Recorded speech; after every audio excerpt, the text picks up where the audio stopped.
अस्सलाम वालेकुम। मतीउल्लाह जहान MJ TV। इस्लामाबाद की कौमी असम्बली की 3 नशस्तों के ऊपर कानूनी जंग एक बड़ा दिलचस्प रुख अख्तियार कर चुकी है। इलेक्शन कमीशन ऑफ पाकिस्तान ने पार्लियामेंट के एक नए मंजूर शुदा कानून के तहत अपना नया अख्तियार इस्तेमाल करते हुए इस्लामाबाद हाई कोर्ट के जस्टिस तारिक महमूद जहांगीरी पर मुश्तमिल इलेक्शन ट्राइब्यूनल के सामने जो PTI की दरख्वास्तें थी इस्लामाबाद की 3 नशस्तों पर कामयाब करार दिए गए अरकान असम्बली के ख़िलाफ़ उन दरख्वास्तों को ट्राइब्यूनल से मुंतकिल कर दिया है और एक नया ट्राइब्यूनल बना दिया गया है।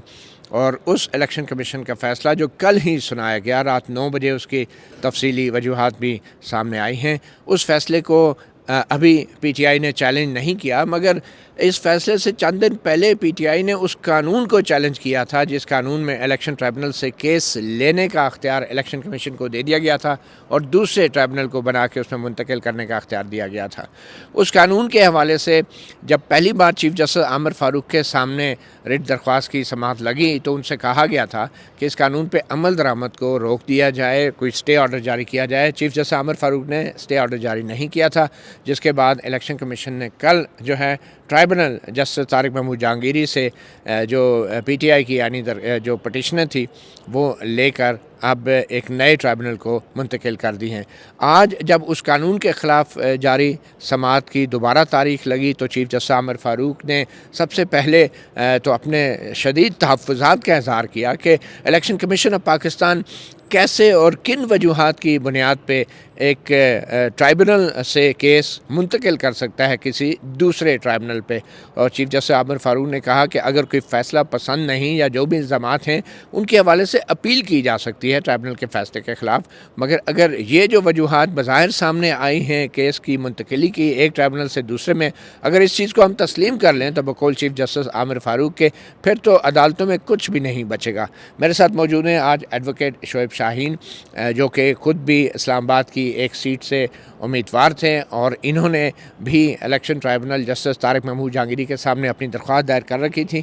आज जब चीफ जस्टिस आमिर फ़ारूक के सामने पेश हुए उस कानून के ख़िलाफ़ रिट दरख्वास्त की समाअत के हवाले से, तो चीफ जस्टिस आमिर फ़ारूक ने कहा है कि आज ही वो ख़ुसूसी तौर पे दोबारा इस कानून के मतलब समाअत रखेंगे आज दिन को 1:30 या 2 बजे, और उसके अंदर फिर इस बात पे गौर करेंगे कि आया जो इलेक्शन कमीशन ऑफ पाकिस्तान ने नया ट्राइब्यूनल बनाया है उसके हवाले से कोई इस्लामाबाद हाई कोर्ट हुक्म जारी कर सकती है या नहीं।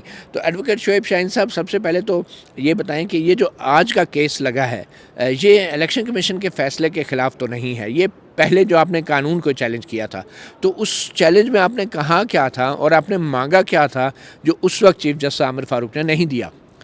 देखिए, 3 चीज़ें उस वक्त भी हमने चैलेंज की थी। एक तो जो ऑर्डिनेंस जारी किया है उन्होंने इल्लीगल है, मेलाफाइडी है, गवर्नमेंट ने बदनीयती पे मबनी ये ऑर्डिनेंस जारी किया है और ये गलत है, लिहाजा हमने उसको चैलेंज कर दिया।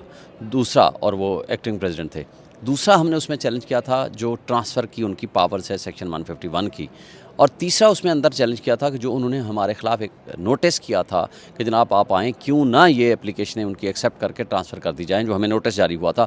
हमने एजम्पशन ऑफ जुरिस्डिक्शन को चैलेंज किया था कि जो इलेक्शन कमीशन है वो हमारा रिस्पोंडेंट है, हमारा मुल्ज़िम है। मैंने एक वन ऑफ द ग्राउंड दिया हुआ है कि with the connivance of the election commission, with the connivance of the returning officer Tariq Fazal Chaudhry को रिटर्न कैंडिडेट डिक्लेयर किया गया है।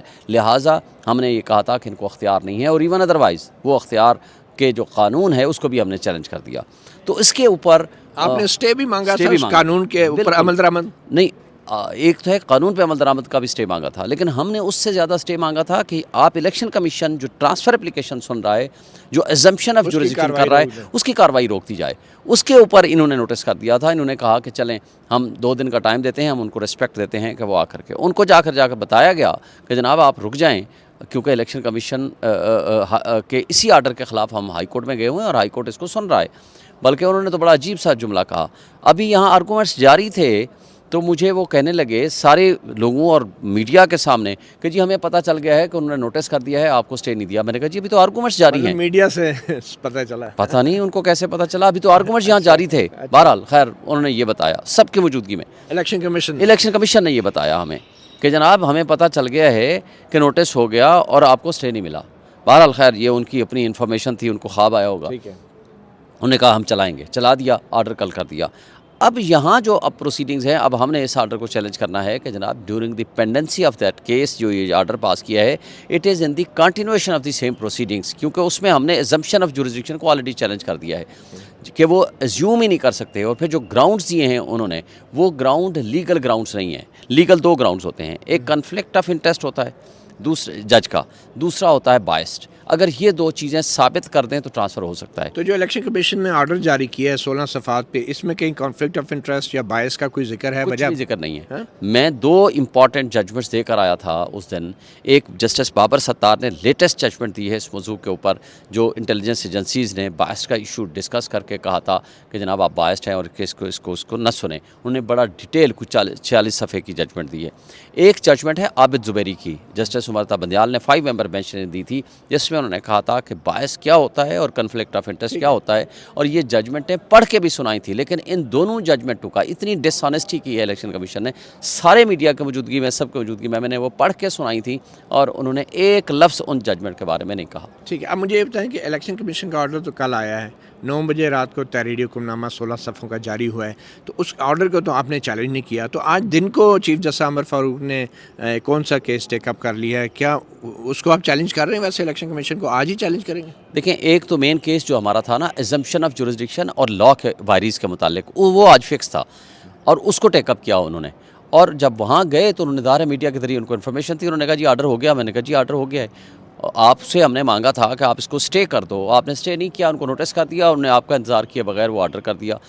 अब उन्होंने कहा है कि अब इस आर्डर को जब तक आप चैलेंज नहीं करेंगे तब तक तो मैं कोई आर्डर नहीं कर सकता, इसलिए पहले इस आर्डर को सेल कर लें, ये जो कल का इलेक्शन है। तो अब हम इस आर्डर को थ्रू फ्रेश सीएम के ज़रिए हम इसको चैलेंज कर रहे हैं और आज 2 बजे के करीब दोबारा उसमें बहस होगी। तो ये जो आज चैलेंज करेंगे तो सीएम उसके ऊपर फिर बहस होगी, उसके ऊपर फिर और ये आप ये जो कानून के खिलाफ रिट दायर किए हुई है, ये उसी का हिस्सा है, ये उसी का हिस्सा है जिसमें इलेक्शन कमीशन की कार्रवाई को आपने चैलेंज किया, फैसले को नहीं। देखिए ना, इलेक्शन कमीशन की कार्रवाई को ऑलरेडी असम ने चैलेंज चुके कर रखा है ना, अब फैसला चूँकि रात को आ गया है, अब उसकी कंटिन्यूएशन में हम सीएम फाइल करके अब इस फैसले को भी साथ चैलेंज कर रहे हैं। अच्छा, ये जो फैसला आया है इसमें इलेक्शन कमीशन ने क्या अहम वजूहात बताई हैं कि जिसकी बेस पे ट्राइब्यूनल से केस लेके अब नए ट्राइब्यूनल को दिए जा रहे हैं? एक है लीगल ग्राउंड, एक है फैक्चुअली उन्होंने अपनी जान बचाई है, उन्होंने अपने उस कठपुतली MNAs की जान बचाई है, जिनसे बारहा अदालत मांग रही थी कि आप एफिडेविट लेकर आओ और आप फॉर्म 45 ले आओ। चूँकि फॉर्म 45 और उस ट्रिब्यूनल की रिटर्निंग अफसर की जान बचाई है, लेकिन रीज़न ये दिया है कि जी फॉर कंप्लीट जस्टिस के लिए, मुकम्मल जस्टिस के लिए हम मुकम्मल इंसाफ। ये तो हमने सुना था कि आइन में सुप्रीम कोर्ट को ये इख्तियार दिया गया है मुकम्मल इंसाफ का। मुकम्मल आर्टिकल 187 है उसका, 187 आर्टिकल देता है, ये एम्पावर करता है। यहाँ वो पावर एक्सरसाइज कर रही है इलेक्शन कमीशन जो खुद मुल्जिम है, चूँकि इनको भी कहा था कि आप एफिडेविट दो। हालांकि हाई कोर्ट के भी मुकम्मल इंसाफ के हवाले से बड़े महदूद इख्तियार है ही नहीं। इनको भी अगर आप 151 में जाओ कंप्लीट जस्टिस के लिए, वो भी बहुत लिमिटेड पावर्स हैं, बल्कि सो मोटो पावर का आपको पता है ना, सुप्रीम कोर्ट ने रोका हुआ है कि हाई कोर्ट भी सो मोटो पावर एक्सरसाइज नहीं कर सकती। यहाँ कंप्लीट जस्टिस का तो कोई ग्राउंड ही नहीं होता। आप किसी भी आर्डर से अगर आप एग्रीव्ड हैं, आप जाएं सुप्रीम कोर्ट में, आपको अख्तियार है। अब ये जो ब्यूरोक्रेट साहब इलेक्शन कमीशन के चेयरमैन लग गए, अब ये ब्यूरोक्रेट जो है कंप्लीट जस्टिस करेंगे, क्योंकि ये एक तजर्बा था ब्यूरोक्रेट्स को इलेक्शन कमीशन की सरबराही देने का, तो आपको क्या लगता है ये तजर्बा भी अब नाकाम हो गया? वो जब हमने उनको बताया था कि ये तजर्बे आप जो कर रहे हैं, उन्होंने खुद कह दिया कि जी वो तो अदलिया इसकी रिस्पॉन्सिबल है, हम तो इन रिटर्निंग अफसर पे हम भी ट्रस्ट नहीं करते। ये इलेक्शन कमीशन ने कहा, इलेक्शन कमिश्नर ने बल्कि कहा कि इन ब्यूरोक्रेसी पे हम भी ट्रस्ट नहीं करते, हम तो गए थे अदलिया से बंदे लेने, लेकिन अदलिया ने हमें बंदे नहीं दिए। हालांकि वो भी झूठ बोल रहे थे, क्योंकि अदलिया के पास जब लाहौर हाई कोर्ट में ये गए थे, उन्होंने इनसे मांगा था कि आप नोटिफिकेशन ले आओ कि कब आपकी तारीख है और कितने बंदे चाहिए, क्या है, हमें पूरा उसका डिटेल दो। दोबारा ये उनके पास गए ही नहीं, तो ये जो कुछ उन्होंने स्टेटमेंट दी थी वो that was also wrong statement. तो वो खुद ये जो ब्यूरोक्रेट वाला वाकई तजर्बा है वो बुरी तरह फ्लॉप हुआ है। लेकिन माशाल्लाह हमारे रिटायर्ड जजेस में भी कोई कम ऐसे नहीं है कि जो सर्विंग में भी बस अब आप समझ जाएं। अच्छा, ये बताएं क्विकली कि जस्टिस तारिक महमूद जहांगीरी के ट्राइब्यूनल ने ऐसे कौन से अहकाम दिए थे जिनकी वजह से जो कामयाब करार दिए गए उम्मीदवार हैं वो भागम भाग जो हैं, कभी इलेक्शन कमीशन जा रहे हैं, कभी क्या कर रहे हैं? मतीउल्लाह जान, उन्होंने सिर्फ एक सवाल कर लिया था, उन्होंने कहा आप जीते हो ना, आपके पास तो फॉर्म 45 होंगे, हर एक के पास होंगे, आप अपना फॉर्म 45 ले आओ। जो सबसे पहले आपने सवाल किया था, याद है आपको, आपने तारिक फजल से किया था कि आपके पास फॉर्म 45 है, उन्होंने गोलमोल सा जवाब दिया था। फिर वो फॉर्म लेकर के इलेक्शन कमीशन के पार आके नहीं, खड़ा हो उन्होंने गया। ये कहा था कि मैं आपको देने का पाबंद नहीं नहीं हूँ, मैं अदालत को दूंगा जब अदालत मांगेगी, उन्होंने ये कहा ये था। कहा था। और जब ट्राइब्यूनल ने मांगा, अदालत ने मांगा, तो तो भाग वो गए। इलेक्शन कमीशन के पास भाग गया। और बल्कि यहाँ उनका वकील पता है क्या कह के गया कि हमारे पास तो फॉर्म 45 है ही नहीं, हमारे तो पोलिंग एजेंट्स ने लिए ही नहीं। और इसने बदकिस्मती से इलेक्शन कमीशन के बाहर खड़े होकर पूरे फॉर्म लाया था। ये है फॉर्म, ये है फॉर्म, जब अदालत मांगेगी हम देंगे। इलेक्शन कमीशन के पास क्यों आए हैं, इनको कहें ट्रिब्यूनल में जाएं, ये वो कहते थे। जब ट्रिब्यूनल में मांग लिया, ट्रिब्यूनल ने असल में 3 चीज़ कही। एक ये है कि जो हमारी पटिशन है उसका जवाब दे दें। नंबर 2, आप एफिडेविट दे दें कि आप जीते हुए हो और जो कुछ आप जवाब दे रहे हो वो दुरुस्त है। नंबर 3, आप ये भी एफिडेविट साथ लगा के दे दो कि जो आप फॉर्म दे रहे हो वो दुरुस्त हैं, बस आप फॉर्म जमा करा दो। अब वो इन तीनों चीज़ों से भाग रहे हैं। लेकिन एक बात बता दूं, ये फॉर्म 45 जो हमारे पास है ना, ये टाइम बम है। अच्छा। ये आज फटता है, ये परसों फटता है, ये 6 महीने बाद फटता है, इसने फटना है। देख लें, आप पे दहशतगर्दी का मुकदमा हो जाएगा। इसने फटना है और इस फॉर्म 47 की हुकूमत को भस्म कर देना है, तारिक फजल समेत इन सबको। अब ये बताएं, ये जो नए ट्राइब्यूनल बने हैं, कौन हैं जिनके पास अब आपके केस भेजे गए हैं? देखें, जो नोटिफिकेशन का रेफरेंस दिया हुआ है कि हमने नया ट्रिब्यूनल बना दिया, 7 तारीख को बनाया, उसका नाम नहीं है। नोटिफिकेशन का लिख दिया कि नहीं ये नंबर है। हमने रात वेबसाइट पे पूरा छाना, 6 तारीख के बाद कोई नोटिफिकेशन वेबसाइट पे नहीं है। फिर आज इलेक्शन कमीशन के वकील से पूछा, ला नोटिफिकेशन कौन सा है, कहते मैंने भी नहीं देखा। तो अगर वो 7 तारीख को ना बना होता और इलेक्शन कमीशन का फैसला पहले आ जाता और नोटिफिकेशन अगली डेट से होता, तो फिर इसका मतलब है कोई ट्राइब्यूनल था ही नहीं जिसको मुंतकिल किया जाता। बिल्कुल ऐसे ही है। तो ये हो सकता है बैक डेट से बनाया गया हो। ये यही लगता है कि रात को लिख दिया उन्होंने। रात मैंने जो कंसर्न, अब नाम लेना मुनासिब नहीं, मैंने उनसे पूछा कि भाई कोई नोटिफिकेशन, कोई इस, उन्होंने कहा कि जज के बारे में अभी सोच रहे हैं कि किसको लगाएं, अभी नोटिफिकेशन नहीं हुआ। कौन सी तारीख को? ये कल रात की बात कर रहा हूँ, रात 10 बजे मेरे जानने वाले हैं, मैंने पूछा कि यार को पता ही करा दो कि वो कौन सा जज है जिसको ये भेजना चाह रहे हैं। उन्होंने कहा अभी जज के बारे में सोच रहे हैं कि कौन रात सा को 9 बजे ऑर्डर में लिख दिया कि फलां तारीख फलां तारीख का एक नोटिफिकेशन जारी हुआ है। अब ये जो नए जज साहब हैं, आप उन्हें जानते होंगे, जस्टिस अब्दुल शकूर पराचा साहब, हाई कोर्ट के भी जज रहे हैं, तो उनके वाले से आपकी कोई तहफ़्फ़ुज़ात हैं? तहफ़्फ़ुज़ात तो बहुत हैं, लेकिन दोस्त भी है हमारे। देखें, दोस्ती एक तरफ, जब अरशद शरीफ का कत्ल हुआ तो कमीशन बनाएंगे जी, कमीशन बनाएंगे, किसके सरबराही में? जस्टिस रिटायर्ड शकूर पराचा साहब का। मैंने शदीद इख्तलाफ किया था और कहा था, पहली बात तो ये है कि ये जस्टिस रिटायर्ड का काम नहीं है, ये वो नहीं कर सकता, इतने ताकतवर लोगों के ख़िलाफ़ वो नहीं, कोई उसमें कैपेसिटी नहीं है, नंबर 1।